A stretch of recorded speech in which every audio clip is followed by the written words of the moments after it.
You are not afraid of suffering. You are afraid of living a meaningless life.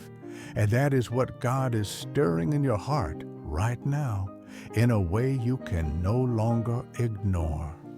You feel it in the restless nights when all the noise of the outside world fades and only the echo of the question remains.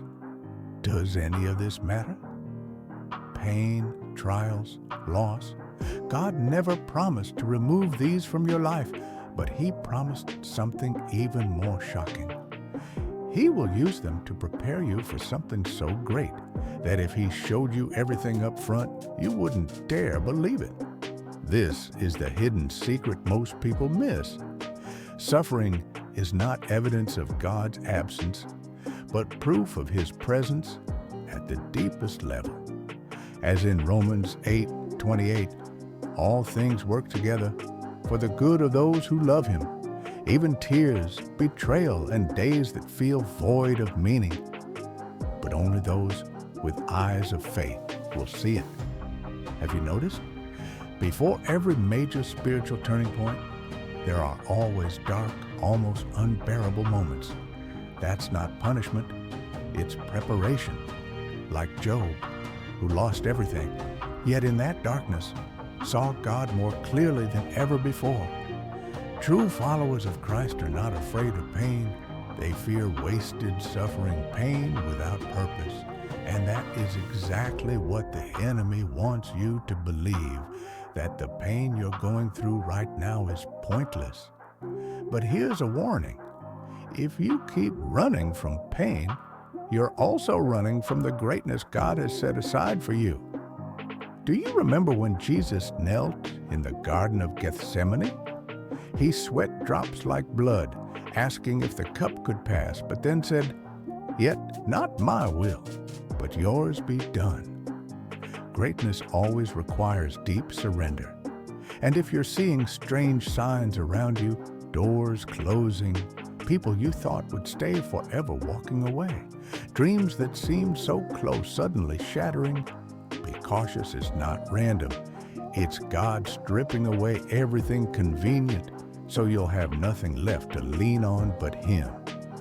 Because only when you're standing on the foundation of pure faith, unmixed with personal ambition or applause from others, can the greatness He designed for you actually unfold. But here's the startling truth.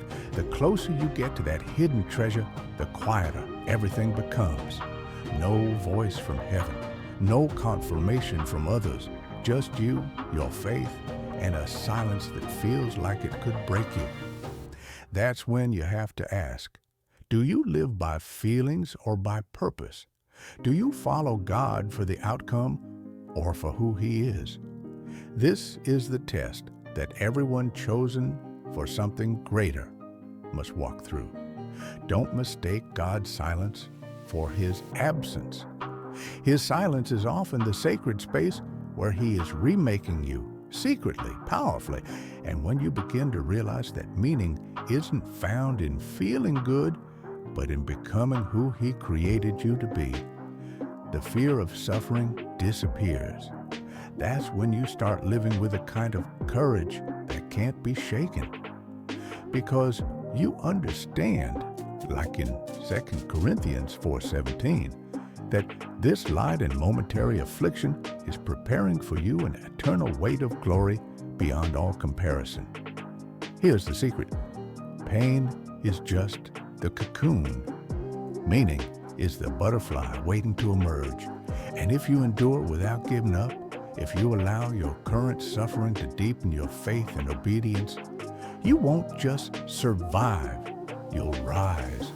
Not as a victim of your circumstances, but as a warrior of divine purpose. So don't fear suffering anymore. Fear something far worse, a comfortable yet empty life, a soul never ignited by the fire of the eternal. If you dare to walk into the darkness, believing the light will meet you in the middle, you will never go back to being who you were. This is the moment. This is the wake-up call. Live as if every moment carries the weight of eternity, because it does.